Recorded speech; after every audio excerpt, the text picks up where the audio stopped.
Good afternoon, everyone. John and I wanted to thank all of you for attending our construction contracts Q&A session today.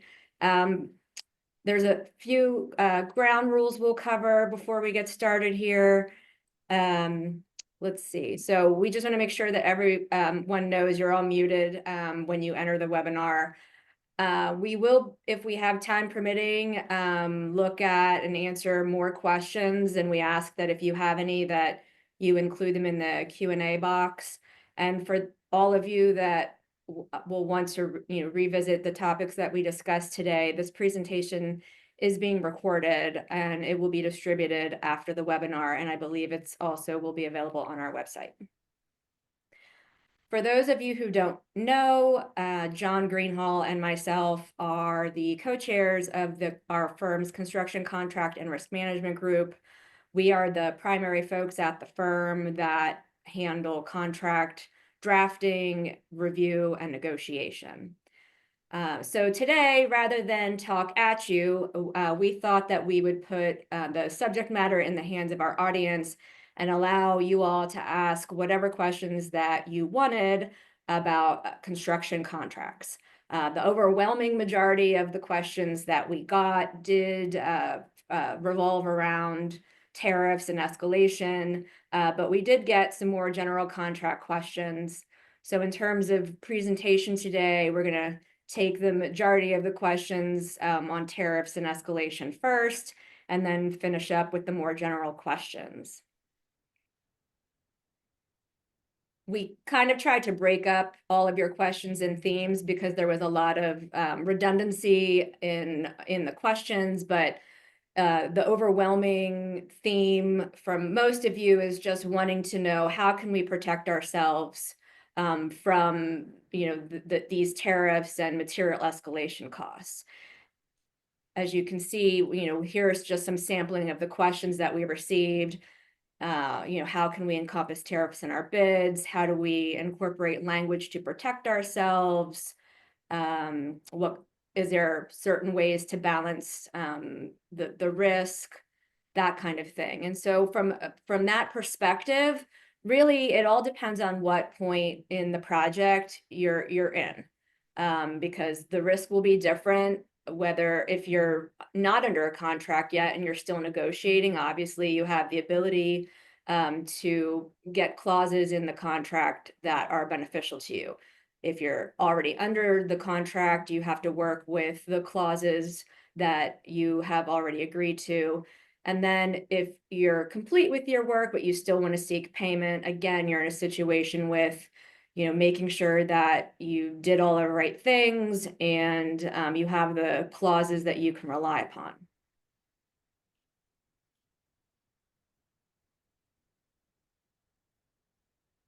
So to answer the first question really is about including clauses in your bids. This clause isn't going to look too different from what we would recommend putting in contracts as well. But and it doesn't need to be as detailed of this, obviously, but the sole purpose is to indicate when you're submitting a quotation or a bid that your price does not include cost increases directly or indirectly from any of the tariffs that are being imposed on imported goods, and letting the owner know or the contractor know that you will do your best efforts to try to mitigate the risk of the escalation, but you are reserving the right to seek additional compensation to your price if there is a material increase.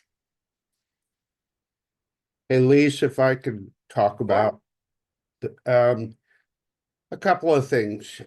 One, everyone should know that if you don't include this in your bid or your proposal and you on private jobs, the first thing the owner is going to say when they are asking, or when you're asking for an escalation clause, is you didn't include it in your bid.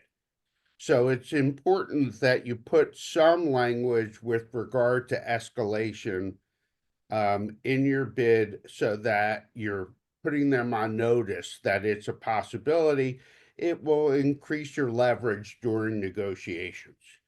Um, Also, you should note that most contracts have what are called integration clauses. An integration clause is saying whatever is in the contract itself is all there is, and we do not include any language from any bids or proposals.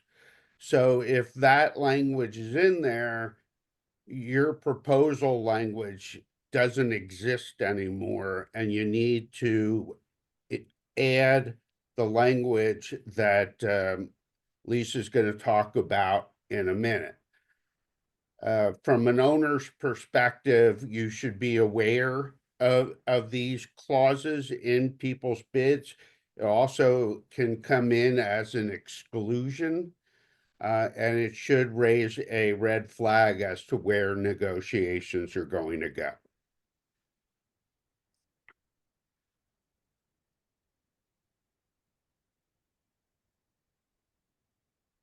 So now we're going to jump into some examples of escalation clauses that you can use in your contracts.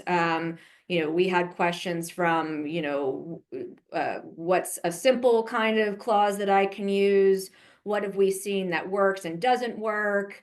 What about using, trade specific pricing mechanisms for escalation? So we've tried to encapsulate, all the different scenarios in the next couple of examples that we're going to show you.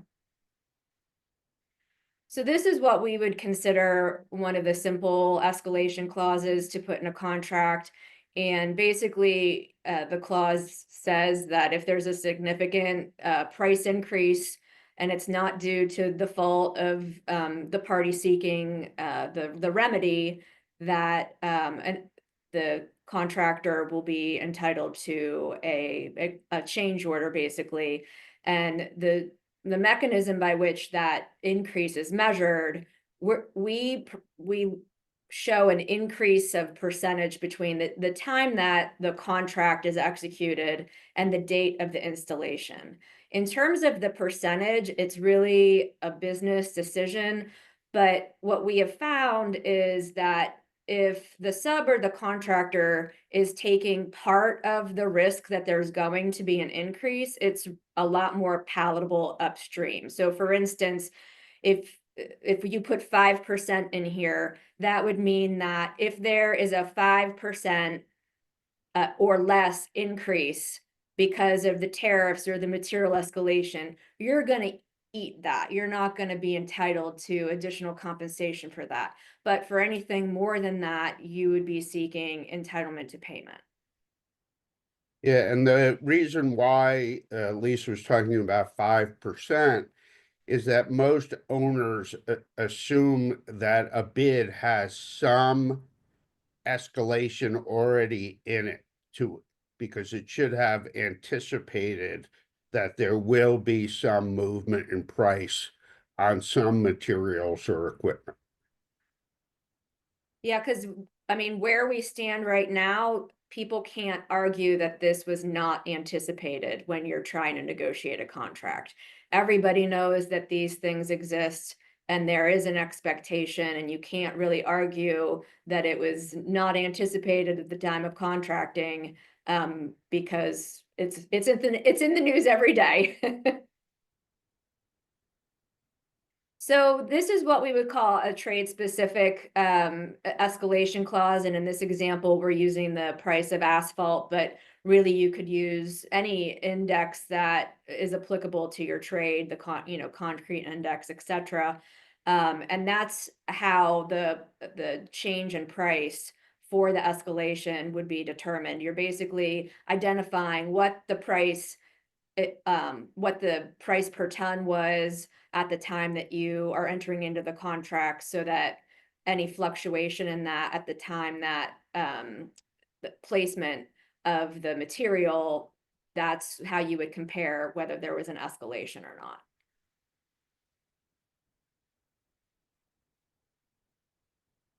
And then in this version of an escalation clause, we consider this kind of pro-contractor. The clause, indicates that there are materials that are subject to escalation, the contractor agrees that it's going to use its best efforts to try to get the best pricing that it can. But then hearkening back to the simple one, if there is an increase in price and it's not the fault of the party seeking the escalation, you have to put the owner on notice, provide documentation to support that increase. And in this instance, the owner has the option to evaluate the costs associated with the increase. And if they direct the contractor to proceed, obviously there's a change order in the amount of the increase. If the owner does not direct the contractor to actually purchase the material at the increased cost, then there's a clause that in here at the end that says that you would be entitled to an equitable adjustment to account for the fact that there might be delays now in the project schedule because you have to try, there might be longer lead times and things like that to get the building material at the higher cost.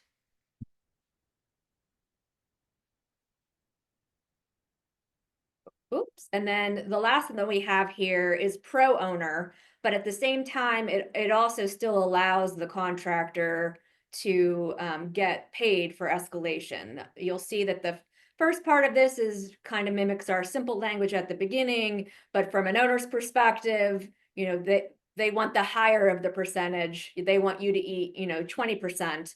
But what this also does, it allows for the owner to also get a credit if the material decreases by the significant price point here. And in the situation for an owner, the owner would be asking the contractor to provide a list of materials at the time of contracting that it believes is going to be subject to escalation. That becomes part of the contract. And then prior to purchasing any of the materials that are included on that list, the contractor is required to provide 3 proposals from suppliers and other pricing indexes. And then there's a dialogue that happens, once that information is presented, are there possibilities of value engineering? Can substitutions be made? What about early buys and stored materials to try to overcome the fact that these materials are going to cost more? And then if there's an agreement, there's a change order. In this instance, no overhead or markup. But failure to include something on the list, and this is negotiable, obviously, is deemed a waiver. And so if you don't put it on the list, you can't revisit it later. At least we got a question about version 3 and whether or not the contingency and a guaranteed maximum price would cover the escalation. And the answer to that is it depends on the language of your contract. Most of the negotiations I'm seeing is that some portion of the escalation does come out of the contingency and some does not and comes in as a change order. So for example, when Lisa was talking about the 5%, that 5% would come out of the contingency, and anything above that would be a change order. Most owners want it all out of contingency, so it becomes a big negotiating piece.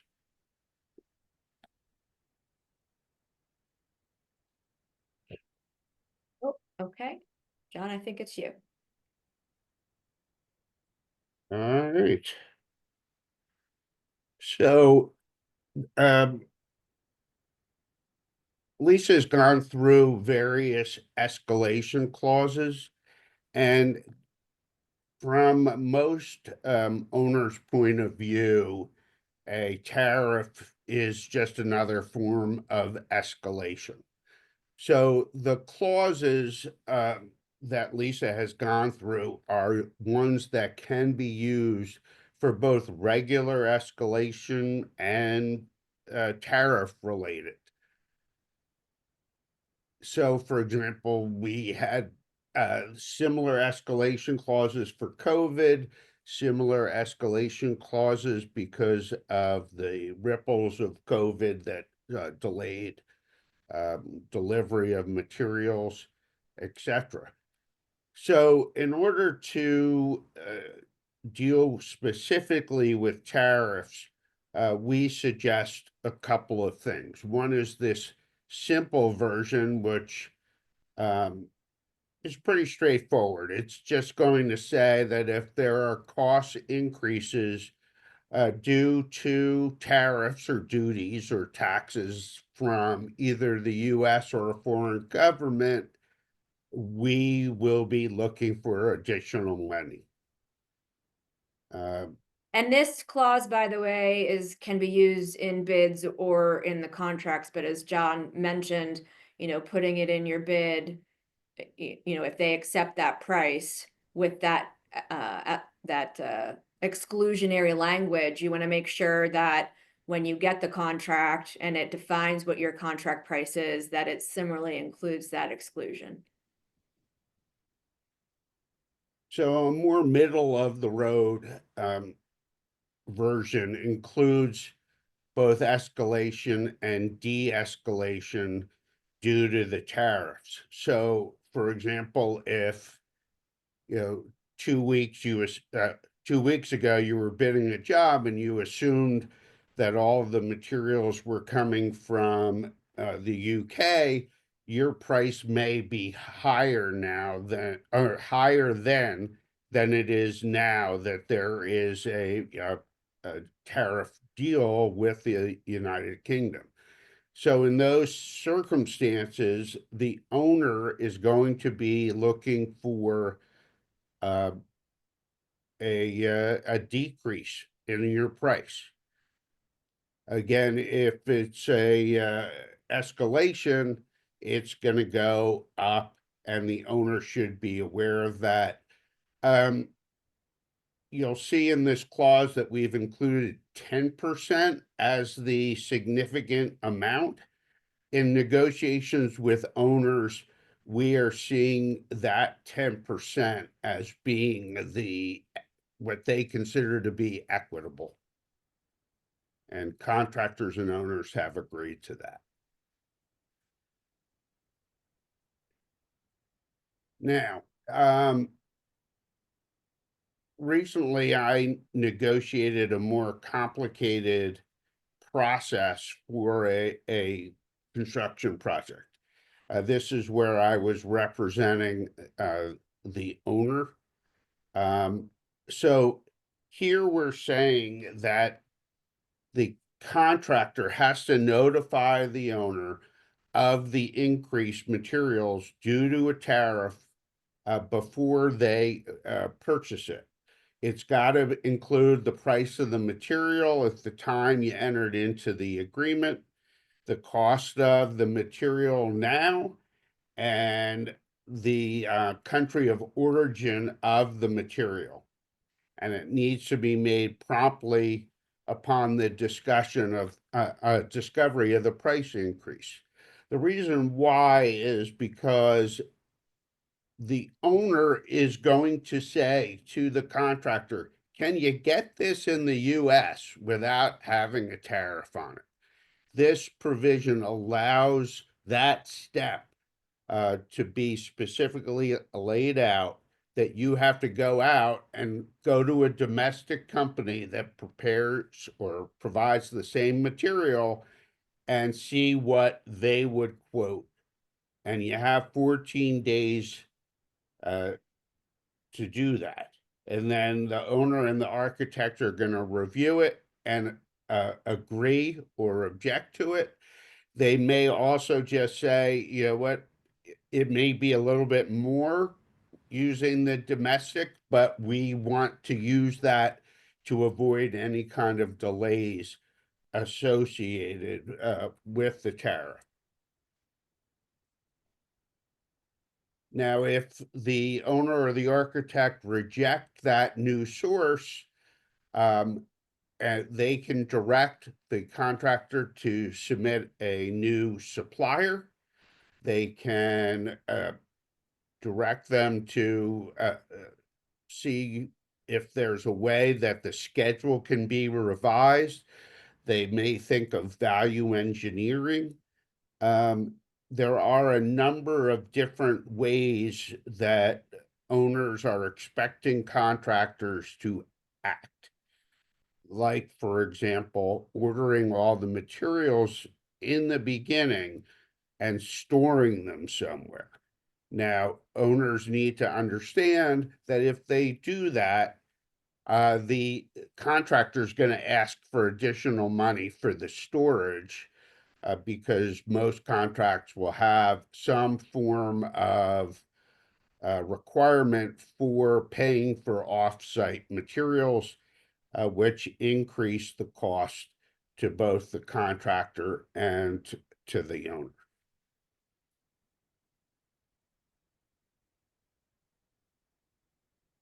Next, we're going to talk about uh, a force majeure event.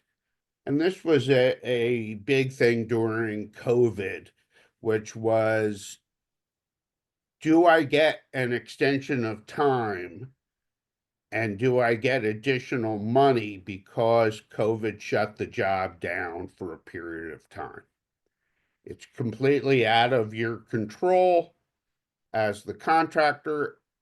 Who's going to pay me for being out on the job for 6 months longer, etc. So a sample force majeure clause is one that reads like this: you're delayed in your work, but it is not your responsibility, or it's caused by an act of God, like fire, unusual delay in deliveries, unavoidable casualties. And we've been adding tariffs. We also added pandemics, epidemics, and governmental orders to make it clear that you're entitled to an extension of time. Now, you may say, well, tariffs is all about money. It's not about time. The reality is that if you put a tariff on a piece of material, it may take longer for you to get that material. So let's say a supplier uh, in France says to you, our price has now gone up 50% because of the tariffs in the United States. Your choice is you could just roll over and pay that additional 50%, or you could go to the owner and say, listen, I want to negotiate with the other side and see if I could get that lower so that I don't pass those costs on to you. And you better consider the time that that may take. So when you go back to the previous tariff slide where the clause required you to go and find a domestic source, that also takes time. It takes time to find it. It takes time to get a proposal. It takes time to negotiate exactly what that price is. So all of those delays are outside of your control and justify an extension of time. The extension of time is the relatively easy part of this. Most contracts nowadays have what is called a no damage for delay clause, and you need to look at the law of your state to see whether or not that is enforceable. But a no damage for delay clause would say that if any of these things happen, you get an extension of time, but you do not get money. So even if the delay forces you past the um, original completion date, and you now have extended general conditions for your job trailer, your porta-john, etc., you don't get paid for any of that under a no damage for delay. So that is one of the clauses you should be looking for in your contract. to make sure that there is no damage for delay clause. John, on force majeure, I think it's important to note, you know, not all force majeure clauses are going to look that specific.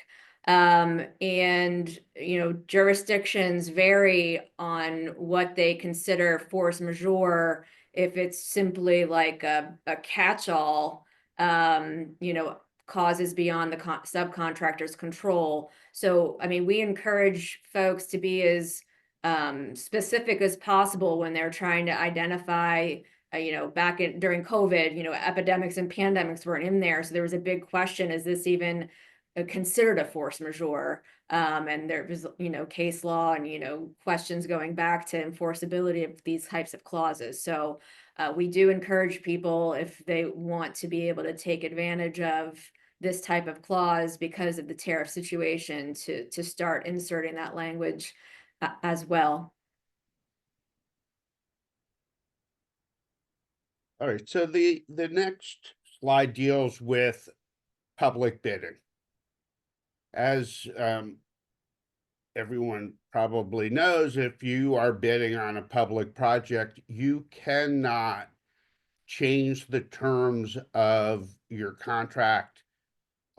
You can't make yourself different than the next bidder, because then it's not an even playing field in your bid, and you're basically bidding on two separate projects. That includes escalation and tariff increases. What you need to do is to look at the relevant statutes of the state or the federal government and see if they do in fact have escalation clauses in those statutes, and whether or not you can make use of them. So, for example, the asphalt escalation clause that Lisa showed earlier was from the Pennsylvania 408, which is for PennDOT road work that allows for increases for asphalt. It does not allow for increases of any other material, just asphalt. The federal government, through the FAR, does allow for escalation. There are hoops that you need to jump through, and you need to look at the FAR that is incorporated into your contract and figure out what you need to do.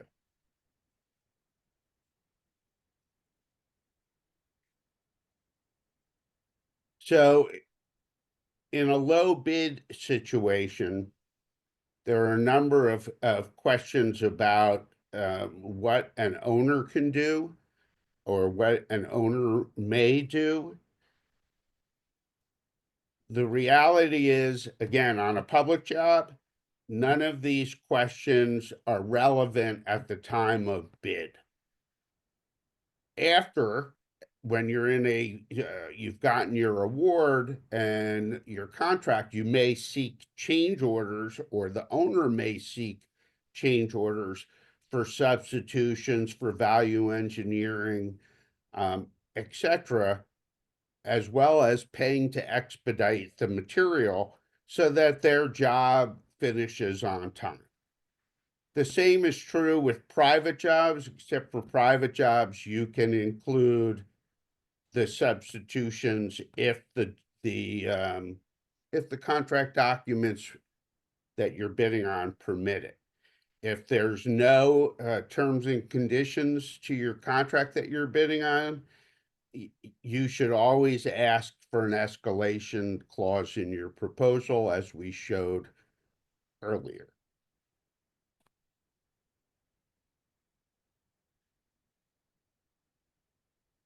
Please. I think this is still you. Oh, this is me? All right. Sorry about that. So most of what we've been talking about so far deal with clauses that you should be putting into your contracts when you negotiate. But as many people asked, and as many people know, you already have a contract. What do you do? The first thing that you need to do is actually read the contract and determine if there are clauses in there that either stop you from asking for escalation or that allow you to ask for escalation. So if you're under contract and your contract includes an escalation clause, you're in a good position. It depends on the language of the clause. Um, so for example, if an owner puts in an escalation clause, but it has 20%, should you try to negotiate for less if you're the general contractor? Um, I always go by the mantra that the only thing that could happen is they could say no. If you're the bidder that they want or the contractor that they want, um, they're going to talk to you. They're not going to throw you out the door. They're just going to say no. So if you don't ask, you don't get. Um, in most of the situations where there is a cost escalation clause, I have seen owners step up to the plate, meet with the contractors, discuss cost impacts, discuss ways to avoid the increase in pricing, whether it's from a tariff or another cause. Um, so it does work with regard to situations where there is an escalation clause. Now, if the contract is silent, it does not include an escalation clause, or it doesn't include a no escalation clause, which I'll talk about in a minute, there are arguments that can be made that the increase of pricing, as long as it is unanticipatable at the time of contract, you're entitled to a change order.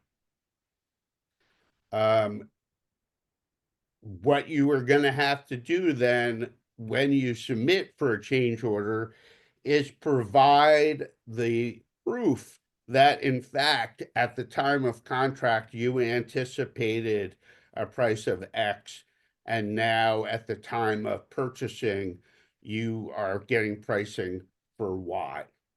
That will include providing your proposals from your subs, even in a lump sum or stipulated sum agreement. You will have to show your costs, because increase in costs, because how else do you expect an owner or general contractor to give you a change order? It's also a good idea that if you expect there to be an escalation, that you raise the issue with the other party as early as possible. So if you believe that the tariffs are going to affect the price of steel um, in the next year, you would sit down with the owner, or if you're the owner, the general contractor, and say, let's figure out how we're going to deal with this. The reason why that an owner will agree to do that is because the last thing the owner wants is for the project not to be completed. If you are saying, I cannot get this material now because there's no steel coming in from Canada or whatever, we're going to have to wait. That owner is going to want to meet with you to try to figure out how to negotiate around this, how to figure out who's going to share what portion of the increase to avoid any slowdown of the job. So everyone should offer to share the risk of cost increases. I mean, all of this since the world of construction contracts really changed after COVID, because if you had said to me before then, I want an escalation clause in my contract as a contractor to an owner, I would say you're never going to get that. Again, we can ask, but don't expect them to say yes. Now you can expect them to say yes, but try to figure out how best to handle that risk between the two of you, and possibly with subcontractors and suppliers, the three or four of you. As I said earlier, if you're in on a public job in dealing with federal, they are looking at tariffs as a federal tax, an increase in tax or a duty. And as long as you did not know that that was going to happen, you can ask for additional money. I should point out that all of that was assumptions on my part, because there is no case law yet on how tariffs are going to be read by the federal government.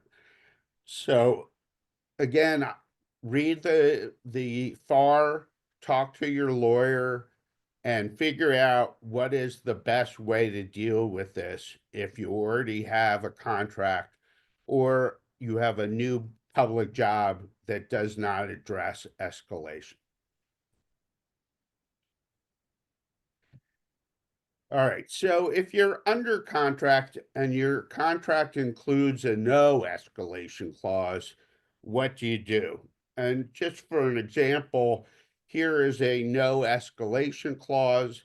It's going to say that the contractor's solely responsible for any increases in the price of labor, material, equipment, or any work related to this agreement, that you have the sole risk of any price escalation.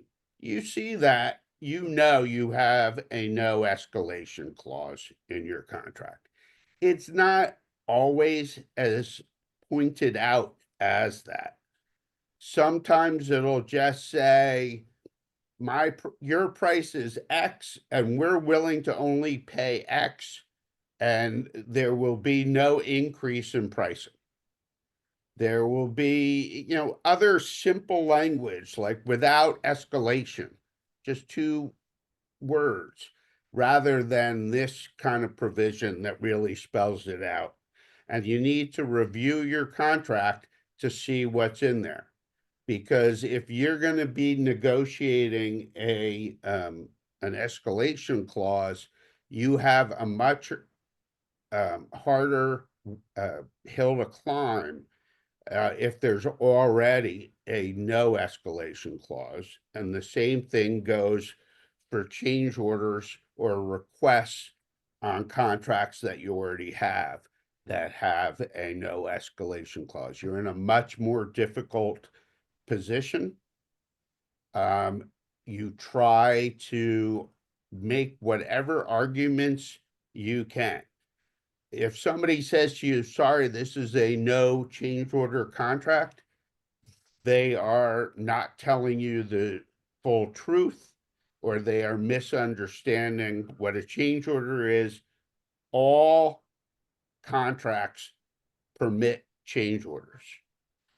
So you need to try every arrow in your quiver to try to get them to agree.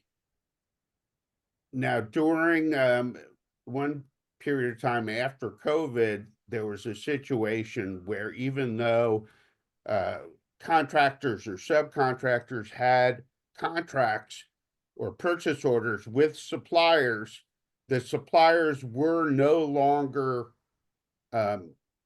agreeing to complete those purchase orders unless they were paid additional money. Now, you would say in a legal world as opposed to a business world, well, that supplier has breached their contract I'm going to sue them for the additional cost. And you would be right. That would be one way of going.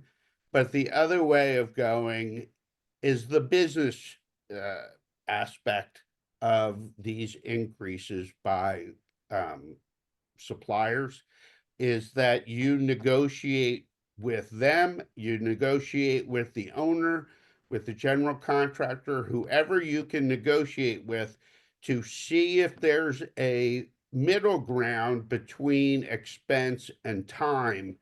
Because, as I said earlier, no owner wants to have a project that is standing incomplete. Just to dovetail off what John said about the no escalation clause, another thing that you should be looking out for are clauses that say that you are responsible to pay for any taxes that are in effect at the time of contracting or that may be legally enacted after the fact. Again, is a tariff a tax? I mean, arguably you could say it is, and that's another clause that may make it more difficult for you to try to get compensation for tariffs. I'm going to jump in here, and in all honesty, we've kind of covered this question, but we did receive a few questions that had to do with, what kind of documentation should we be collecting to support a claim for our cost increases. And John mentioned, obviously, one of the most important things, trying to get control here, there we go, is making sure that you have written quotes from your suppliers and your subcontractors, both that you were provided at the time of bid, and then also the quotes showing that there's an escalation in price. The bigger thing to make sure of is, you have all these clauses, and now you want to get paid. What are those vehicles? John talked about the change order process. You can submit a claim for an equitable adjustment. But in doing all of these things, you do want to make sure that you're looking at the notice provisions that are in the contract to make sure that you're putting people, you're submitting your change order requests in a timely basis, you're submitting your claims in a timely basis. And, at the end of the day, communication really is key. Talk about it early, talk about it often. And that's kind of claims preservation documentation in a nutshell. I know that we did get a question from an architect wanting to know, how does this potentially change their role? I mean, really, depending on, do you have contract administration responsibility? You're going to be required to look, more at substitutions for materials. You're going to be looking at the change orders and evaluating the documentation. If you are under an AIA situation and you're the initial decision maker, you're going to be expecting to get claims for entitlement for these kinds of costs. So at the end of the day, I don't really see it broadening your responsibility too much, depending on what your contract, obligations are.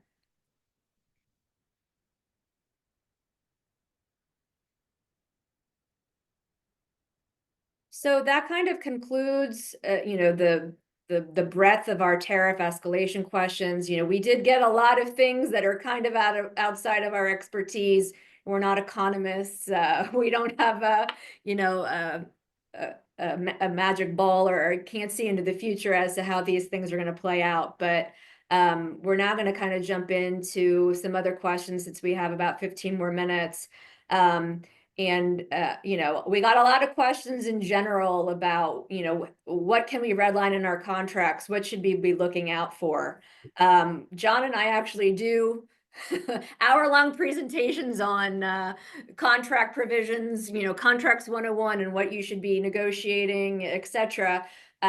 So I'll try to do this as quick, we only have a little bit of time left, but when you're negotiating contracts, you're really trying to look at what clauses pose the most risk. Obviously, the ones that affect your bottom line are going to be the ones that you would really want to look out for. We've identified, here 12 clauses, some of which are a little bit of an overlap, but when it comes to payment, for instance, any clause, if you're a subcontractor that makes your payment contingent upon receipt of payment upstream, obviously that puts you at risk for not getting paid. If there's a termination for convenience clause, you want to be paying attention to what it is that you are entitled to payment for. Because typically if you get terminated for convenience, meaning that the owner or the general contractor, et cetera, doesn't have cause, they just want to part ways with you. Typically the language only allows you to recover for payment for the work that you performed through the date of termination. But that leaves you exposed to the fact that you booked this job for a lot longer period. You didn't take on additional jobs, and so now you're losing the profit that you were going to make on the remaining work. John kind of already talked about a no damage for delay clause. Again, that's where the clause says that if you are delayed, your sole remedy is time, no money. Again, that means that, if you have general conditions that you have on a job for 4 months or longer, you're ending up having to eat those. Now, most jurisdictions have exceptions to a no damage for delay clause to the extent, for instance, that there was active owner interference, the delays were not contemplated by the parties at the time of contract, etc. In terms of a waiver of consequential damage clause, when you're downstream, you want to make sure that that's mutual. And what it means is that if it's non-mutual, you're saying that the other party is not going to be liable to you for special indirect consequential damages, which can mean like your overhead, things like that. You want to try to get that to be mutual so that you're both agreeing at the same time that you can't look to one another for those types of damages. Going back to payment, in Pennsylvania, we have our payment statute doesn't really allow you to waive CASPA, but there are states that do. And basically what that means is that the remedies that a statute is providing for late payment, which could be interest, penalties, attorney's fees, etc., if you agree to waive that, then you're not entitled to seek payment from them in a lawsuit. Other things, depending on what your scope of work is what are you being responsible for? Things that are unknown, unforeseen, what's in the ground, it might not be in the drawings, but you own it anyway. Those types of situations. When it comes to insurance type things, a waiver of subrogation, it's a little bit, that has to do with insurance carriers being being able to come after you to get paid for money that they put out. You kind of want to make that mutual so that both carriers are in the same boat, that they can't chase the other side. In terms of notice, anytime you're required to provide notice, you want to make sure that there's usually short windows of time, and if you're stuck agreeing to those short windows of time, you got to make sure that you follow it. But we always recommend trying to get a cushion, especially if it's like a 48-hour window, because people like to send those notices on a Friday, and so if you have 48 hours to cure, you're stuck having to do it over a weekend. So something like 3 working days instead of 48 hours, that gives you a little bit more time. But also with respect to notice, not having to have to quantify what your damages are when you give that notice, because most of the time giving that notice, you don't know where things are going to stand until you actually complete the work.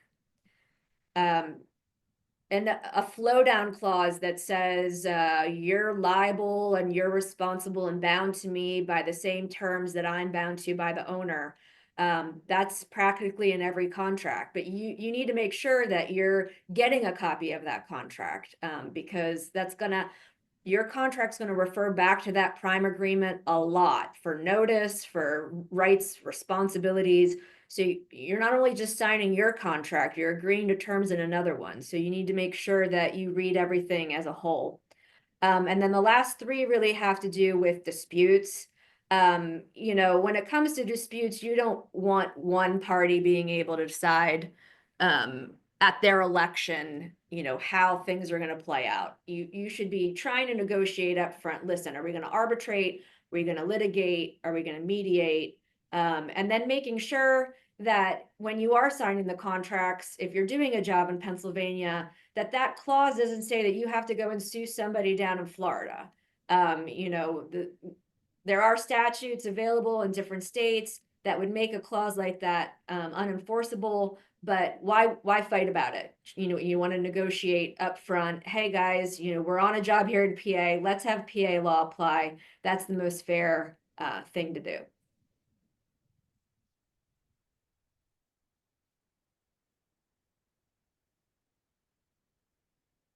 All right, Lisa's now going to discuss poly-party.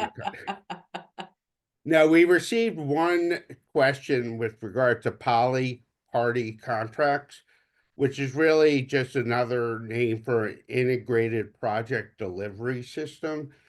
It's a multi-party agreement.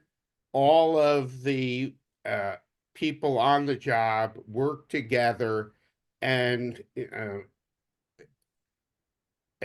they end up sharing not only the risk but profit from the job, and they all work together to do that. There are a couple of forms that work for that. One is called an integrated form of agreement, or an IFOA. This is a three-party agreement with the project owner, the architect, and the primary contractor.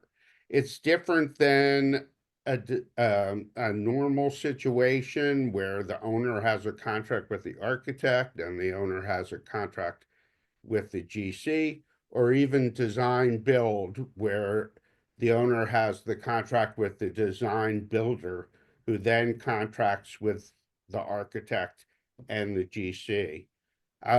This is everybody is on the same level and shares equally, and it needs to be all spelled out in how it works. If you're looking for a form for the integrated form of agreement, consensus docs number 300 is their form of an IFOA. Meanwhile, AIA, not to be shortchanged, also has a similar document called an integrated project delivery. Again, it is a single contract for design and construction with shared risks and rewards, guaranteed costs, etc. You're supposed to all be on the same team and collaborate, and it's all nice and good when it works. They also have what is called a single purpose entity, IPD, which means that the three entities, the owner, the contractor, and the architect, join together in one limited liability company to actually cover them from possible litigation in the future against one of them, as opposed to the single purpose entity. So it's a more complicated document, but it is a pretty easy to use mechanism once everyone agrees that that is the way to go. You're setting up basically a corporation, as well as contracts with the owner, architect, and CM.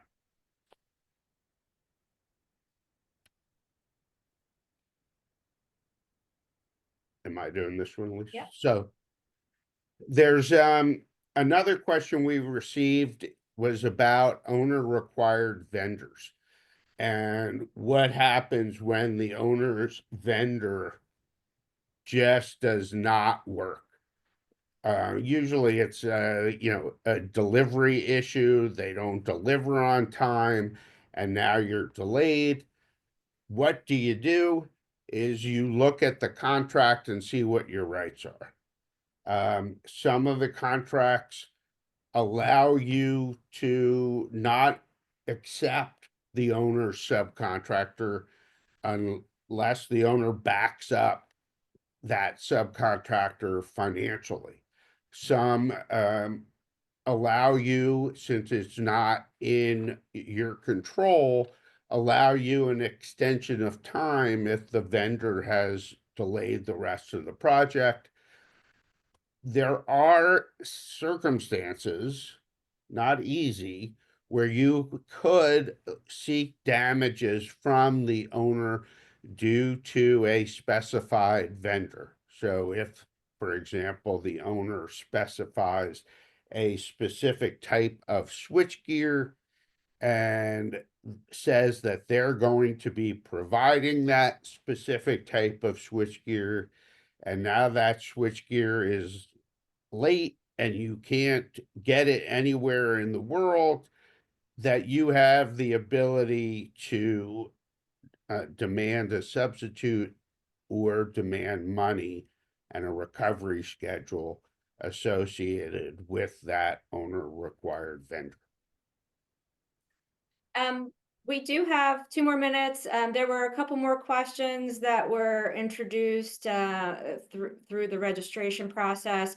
One of which that I'd like to touch upon, and that is, what are best practices for addressing accounts payable email spoofing and fake invoicing? So essentially, wire fraud.